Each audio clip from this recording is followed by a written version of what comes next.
Fala, galera. Bom, no cenário à minha volta, preciso dizer o quanto eu sou apaixonado por livros. E também o quanto eu curto Umberto Eco, né, um bibliófilo famoso, né, infelizmente faleceu há pouco tempo, há alguns anos, famoso pelas suas duas gigantescas bibliotecas de livros raros, tem livros até do século XIV, para vocês terem uma ideia, totalizando aí 80 mil livros. É muito livro. E o conceito que eu queria compartilhar com vocês é o conceito de antibiblioteca, que eu uso muitas vezes quando alguém entra aqui e pergunta: você já leu tudo? Típica pergunta de quem não é apaixonado por livros. É como se eu chegar na casa de alguém que coleciona carros e perguntar: você dirige tudo ao mesmo tempo? Né? Óbvio que não. Né? Pode até ter dirigido todos os carros da coleção, mas não dirige tudo ao mesmo tempo. Mas por que ele tem um monte de carro? Ele não precisa de um monte de carro para se locomover, só precisa de um, né? Mas é colecionador, gosta. Então eu coleciono livros de mercado financeiro, de história, né? Recentemente comecei uma coleção de filosofia, teologia, que eu estou estudando bastante, estou gostando demais. Fazendo um mix também de história, né, da Igreja Católica. Umberto Eco, né, além do conceito de antibiblioteca, eu conheci por causa daquele filme famoso, que foi um romance que ele escreveu, O Nome da Rosa, né? Ele é um frei franciscano que vai fazer uma investigação meio que policial, né, num convento onde os monges, né, como foi durante toda a Idade Média, eles copiavam os livros, né, muitos livros inclusive proibidos, mas que eles copiavam aqueles livros, então eram milhares de livros naquela biblioteca. E tem aquela cena no final, sem querer dar spoiler, mas já dando, porque se você não viu até hoje esse filme, então só lamento. O convento pega fogo, os livros todos viram cinzas, né? Primeira vez que eu vi esse filme, já vi várias vezes, porque é fantástico, foi como se tivesse levado uma facada, ver aquele incêndio, né? Destruindo aqueles livros todos. E até porque isso aconteceu com muita frequência na Idade Média, né? Porque as construções levavam muita madeira, né? Então era natural, em algum momento, pegar fogo e os livros serem consumidos, como aconteceu, inclusive, na famosa Biblioteca de Alexandria, né? No Egito, já ter sido um incêndio criminoso provocado pelo Júlio César, né, que se tornou ditador de Roma, etc. Não é o primeiro imperador, muita gente acha que ele foi o primeiro imperador. O primeiro imperador foi o sobrinho dele, que era o herdeiro político dele, como se fosse um filho, né, que foi o imperador Augusto, né, e que trouxe o nome César, do Júlio César, e a partir daí todos os imperadores se chamavam Césares. Mas enfim, o Júlio César que tacou fogo, né, na Biblioteca de Alexandria. Se até hoje a gente fica fascinado com os escritos que chegaram até nós de Aristóteles, né, Platão, alguns escritos bem antes desses dois grandes filósofos gregos, né, de Pitágoras, que muitos acham que não foram nem escritos pelo próprio Pitágoras, mas pelos seus alunos, né, os chamados pitagóricos. Se os grandes poetas, escritores de tragédias gregas, até hoje a gente fica de queixo caído com essas obras. Escritores de história, os primeiros livros de história foram escritos pelos gregos, né, retratando a guerra do Peloponeso, né, a Batalha de Salamina, os clássicos escritos por Homero, né, Ilíada, Odisseia, que chegaram até os dias de hoje. Quantas Ilíadas e Odisseias talvez não tenham se queimado, né? Enfim, uma tortura ficar imaginando isso, para quem ama os livros, né? Então, mesmo que eu simplesmente, desse momento que eu estou falando com vocês, parasse de trabalhar, de dormir, de comer, de passear, e pensa qualquer outra atividade de um ser humano, eu lesse 24 horas por dia, eu não conseguiria ler essa biblioteca. O Umberto Eco, né, o pessoal perguntava, provavelmente para ele, essa mesma pergunta cretina: já leu tudo? E aí ele falava que não, né? E aí ele criou esse conceito de antibiblioteca, onde ele dizia, e aí eu me senti 100% dentro desse conceito, que ele dizia que o homem não é o que ele já leu, não é a biblioteca que ele já leu, o homem é a biblioteca que ele ainda está por ler. Daí chamou esse conceito de antibiblioteca. Achei sensacional. E esse livro eu comprei agora, chegou esses dias, e eu comecei a ler, até marquei aqui para comentar com vocês, né? Porque é um livro do Umberto Eco, tá? E com outro bibliófilo francês, onde eles batem papo contando toda a história dos livros, né? E também esse mito de que o e-book vai acabar com os livros, né? E não acabou e jamais vai acabar. Inclusive aqui na contracapa ele comenta, né? A fotografia matou o quadro? A televisão matou o cinema. Boas-vindas, então, às pranchetas e periféricos de leitura que nos dão acesso, através de uma única tela, à Biblioteca Universal Doravante digitalizada. Ou seja, ele não é aquele cara que também condena, né, e-books, mas ele retruca o que muita gente diz, que o Kindle veio para acabar com os livros, né? E aí, na abertura do livro, ele começa, né, a abertura tem o seguinte título: O livro não morrerá. Esse livro aqui foi escrito em 2008, apesar de ter comprado agora, foi escrito em 2008. Estamos em 2023. Se passaram 15 anos. E logo no primeiro parágrafo, olha que interessante. Livro escrito em 2008, nesse primeiro parágrafo, né, ele fala de um futurólogo, né, que fez profecias em Davos, ou seja, um fórum econômico que acontece em janeiro, né, onde presidentes e banqueiros centrais e grandes empresários do mundo inteiro se encontram, na Suíça, num lugar super chiquérrimo, mas que nesses 4 ou 5 dias de reunião, que pega um final da semana e um final de semana, vira o lugar mais seguro do planeta, né? Porque todos os grandes líderes e banqueiros centrais se encontram lá para falar de economia, o que está por vir, né? Dependendo do ano, tratar de crises, né? Como foi 2008, como foi o Fórum de Davos de 2021, né?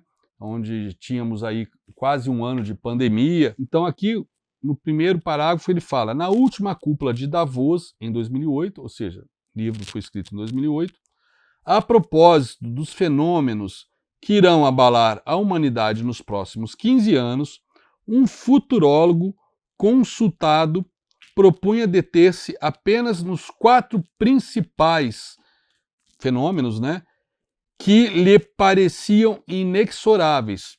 E provavelmente esse futurólogo, como ele chamou aqui, não sei se ele está sendo irônico, né, não sei qual era realmente a posição do cara, ele não fala o nome, porque o cara errou redondamente, já dando spoiler, né?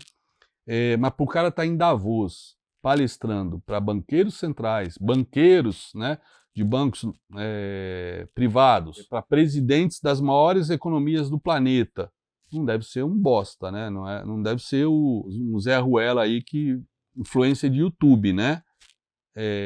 Deve ser algo próximo a um Nostradamus, imagino eu, né? Para ser chamado para falar para essa audiência. Então esse futurólogo, né, se propôs a falar dos 4 principais fenômenos que iam acontecer inexoravelmente nos próximos 15 anos. Ou seja, 2008 mais 15, 2023. Davos aconteceu alguns meses atrás. Olha que interessante. Coincidência desse livro ter caído nas minhas mãos agora. Vamos lá, vamos ver quais são os 4 principais. Eu podia falar de várias coisas. Ele pegou 4 que eram realmente impactantes para a economia mundial. Então, primeiro, né, petróleo. O primeiro é um barril de petróleo a $500. Sabe quanto o barril de petróleo fechou nesse momento que eu estou gravando o vídeo para vocês? Ou seja, alguns meses depois de Davos. Sabe quanto? Em $69,20. $69,20. Então a primeira profecia inexorável desse Nostradamus do século XXI, barril de petróleo a $500. Na hora que eu li isso, eu falei, cara, tem que compartilhar isso com a galera, porque a gente está falando de Davos, mercado financeiro, petróleo, que é o que, né, a commodity mais importante de todos, somente para quem acompanhou aí o mercado financeiro no último ano, né, 2022, petróleo, gás, viu aí as altas aí por conta da guerra da Ucrânia, depois desabou, voltou tudo ao que era antes. Todas as profecias, inclusive feitas ano passado, quase todos os profetas erraram absurdamente tudo com relação ao petróleo. Mas poderia até, né, a guerra ter ajudado esse futurólogo aqui a cravar, né, os $500, né? O pessoal falou, inclusive, de o petróleo tinha tudo para fechar no passado a $200. Não chegou nem perto disso. Mas isso mostra, por exemplo, por que eu até quis trazer isso para vocês. Por conta desses mitos, né, de ações que o pessoal fala que é para comprar e guardar para sempre, né? Cara, imagina se alguém fez all-in em petróleo ou empresas de petróleo, tudo bem, deve ter ganho dinheiro pra cacete nesses 15 anos de qualquer maneira, mas que esperava os $500, né? Muito perigoso esse tipo de profecia de longuíssimo prazo. Eu gosto muito de falar que a número 1 do Ibovespa, quando eu comecei no mercado em 2002, ou seja, mais de 20 anos atrás, claro, teve fusões, desmembramentos, enfim, mudou de nome, etc. Mas na prática, né, o core dessa empresa é a mesma empresa ainda, né?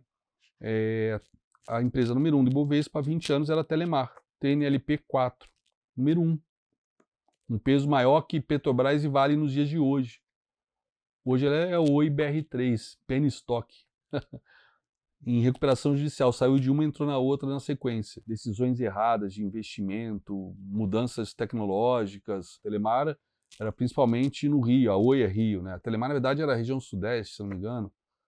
Puta, nem lembro, tem 20 anos, é muito tempo. Eu operava Telemar todo dia, eu era focado em Telemar, em opções de Telemar. Hoje é a Oi BR3, quase o valor de uma opção dentro do dinheiro. Antes disso, antes de entrar no mercado, uma que foi a Blue Chip número 1, se não me engano, nos anos 90, e hoje também é penny stock, nem sei quanto vale, porque saiu completamente do radar já há muitos anos, era Paranapanema, na área de mineração. Deixou de ser. Não estou dizendo que a Vale vai ser um dia uma penny stock ou coisa parecida, longe de mim dizer isso, mas só quero dizer que, cara, as coisas mudam em 5 anos, 10 anos, 15 anos. É impressionante. Por exemplo, eu vi aí em 2020, né, a modinha era o pessoal meter pau em bancão, que o mundo é das fintechs. Quase todas as fintechs estão com quedas de mais de 90% da sua máxima histórica em 2020 para cá. Imagina quem seguiu esses bando de Zé Ruela. Eu vi um monte de amador, né, falando que bancão com essas tarifas, etc. Muito institucional grande acreditou nisso também. Sei lá, não sei o que acontece. Eu tenho falado isso muitas vezes em vídeos, em entrevistas. Eu acho que o que me ajudou muito a ter sucesso no mercado financeiro foi meu hobby anterior no mundo dos livros, que é a história. Não existe aquela velha frase que quem não conhece história está fadado a repetir os erros do passado? Cara, isso se encaixa como uma luva no mercado financeiro, né? O mundo é mais bizarro ainda. Não que um dia não possa acontecer isso, tá? Mas eu acho também muito improvável, porque com a tecnologia de dessalinação é impossível o planeta Terra ficar sem água, né? Água potável. Basta ir no mar e dessalinizar a água do mar, né? Como fazem, por exemplo, navios, né, que ficam meses, navios nucleares que ficam meses no mar, submarinos, enfim. Israel, né, que pegou em 1948 uma área desértica e hoje é exportador de frutas cítricas. Impressionante, tudo. Como é que conseguiu fazer irrigação?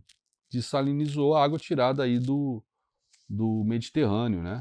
Mediterrâneo, Mar Vermelho. O segundo diz respeito à água, fadada a tornar-se um produto comercial de troca exatamente como o petróleo. Teremos uma cotação da água na bolsa. Ou seja, em 2008, esse futurólogo previu que em 2023 a gente ia tradear água. Estou até pensando qual seria o ticker.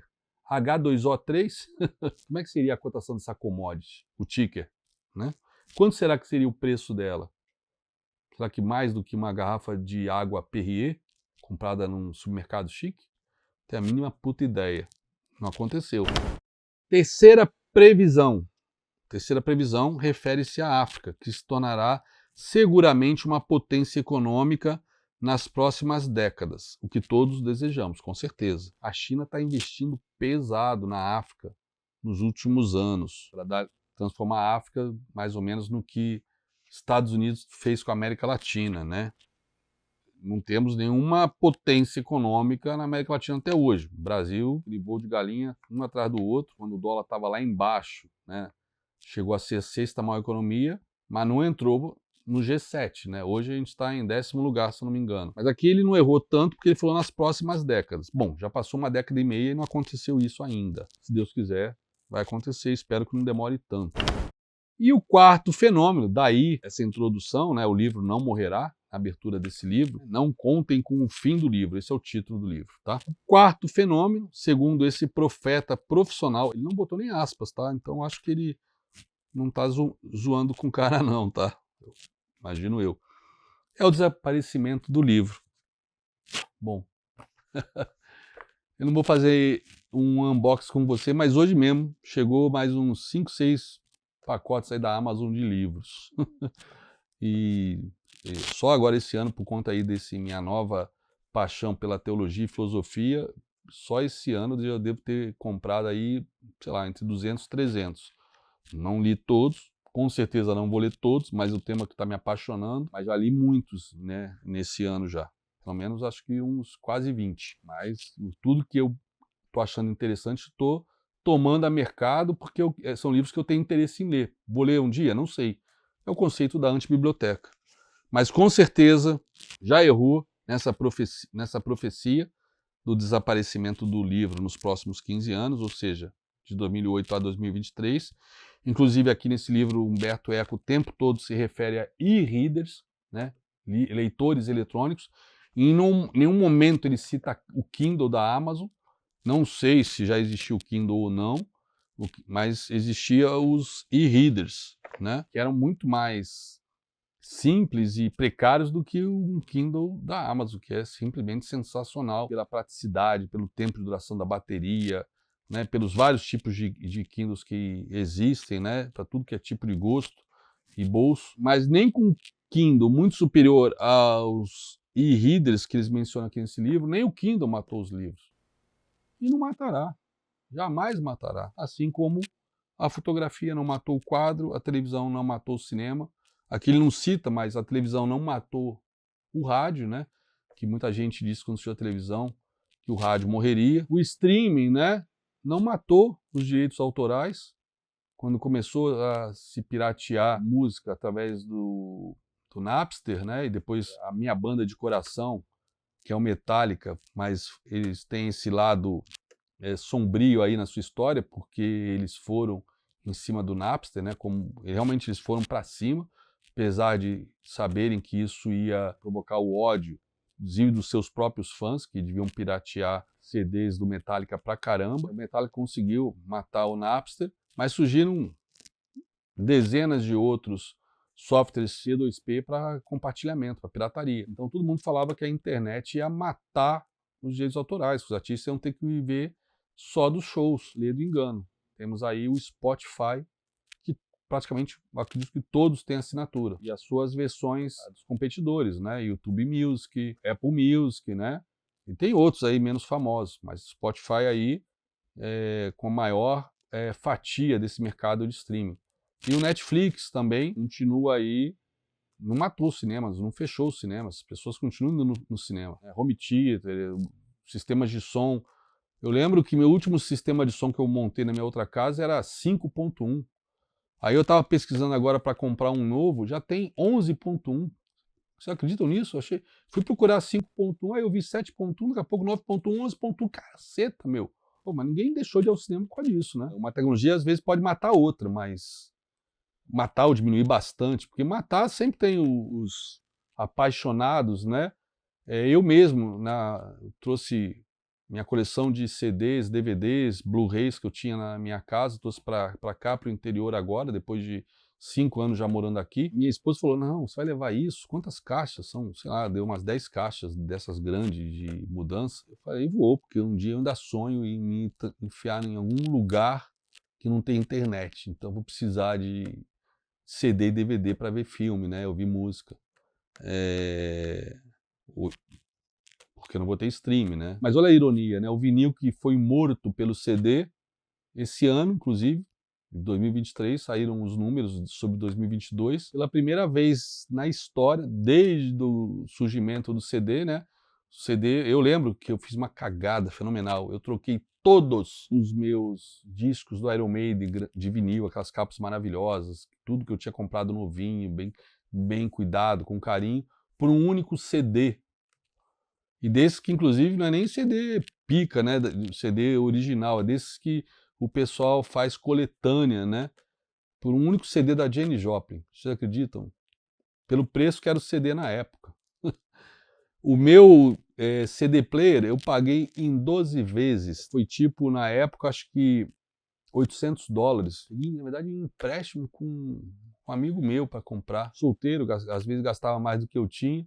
Quantas vezes eu pedia dinheiro para ele para pagar o cartão, né? Aí quando ele me viu comprando aquele CD player, ele falou, ah, não vou mais te ajudar, você gasta muito. Pô, olha quanto você gastou nesse CD player, né? Mas, pô, era a moda, o CD é maravilhoso. Aí o CD foi crescendo, crescendo, o vinil foi caindo, caindo, até que o CD passou o vinil, e de uns anos para cá o CD vem caindo, caindo, e pasmem, o vinil vem subindo, subindo. E esse ano, de 2022, pela primeira vez na história, o vinil passou as vendas de CD, porque ainda tem gente que ainda compra CD, apesar do Spotify. Esse livro conta esses casos, né? Não esses, recentes, porque como eu falei, esse livro é de 2008. Mas tem um lado filosófico aí super interessante. E no último capítulo que eu li, o segundo bibliófilo aqui, né, o Jean-Claude Carrière, ele comenta que ele tem um amigo, ele é roteirista de cinema. Então, gosta muito de livros, né, e também de vídeos, etc., sobre cinema. Ele fala de um outro roteirista amigo dele que tem 18 computadores no porão da casa dele, computadores antigos, para poder ter acesso a manuscritos que ele escreveu nos mais diversos modelos de computadores. Claro que ele já poderia ter convertido isso tudo para um padrão Word, né, para o Windows, mas eu imagino, que eu já vi gente, já vi inclusive escritores, né, que quando saíram da máquina de escrever foram para MSX aqui no Brasil. O MSX foi muito popular no Brasil. Para Apple II, de repente esse cara tem roteiros de cinema escrito em WordStar, em flop de 5 1/4, WordPerfect, Carta Certa, que era brasileiro, né? Rodando em DOS, então ele tem que ter um PC com DOS, DOS, né? Então até ele fala aqui, né, ele prova que no final das contas, o conteúdo, né, de um livro, etc., essas tecnologias acabam sendo as maiores inimigas, né? Porque a tecnologia pode morrer e você perdeu acesso àquele conteúdo, enquanto o livro de papel você nunca vai mais perder o acesso, né? Claro que tem o risco aí de tudo pegar fogo, como foi em Alexandria, né? E no Nome da Rosa. Mas era isso, eu queria compartilhar esse livro, né, um pouco da minha história aí com livros, da história do Humberto Eco, né? E também esses mitos, esses erros aqui, e essas pontes que eu fiz, né, com previsões completamente estapafúrdias que não dão certo, e quanto isso é perigoso no mercado financeiro. Enfim, comecei o vídeo com uma ideia de ser uma coisa rápida e acabei, para variar, viajando aqui em um monte de outros temas correlatos, tudo a partir desse livro aqui. Tá? Se você gostou do vídeo, dá um like, comenta. Se você não gostou, já vou até usar uma frase do Humberto Eco, eu lembro dessa frase quase todos os dias. Ele lacrou, né, que é um termo que se usa muito hoje em dia na internet. Ele disse que a internet deu voz aos imbecis. Isso para mim foi a frase que eu vou lembrar do Humberto Eco pelo resto da minha vida. E vocês que frequentam a internet, rede social, Twitter, vocês sabem que ele estava certo. Espero que vocês tenham gostado. Não confirmem essa frase do Humberto Eco nos comentários, por favor. Comentem se gostou ou não com inteligência, com argumentação e deixe seu like ao final desse vídeo, tá bom? Espero que vocês tenham gostado, espero que o papo tenha sido legal. Valeu, galera!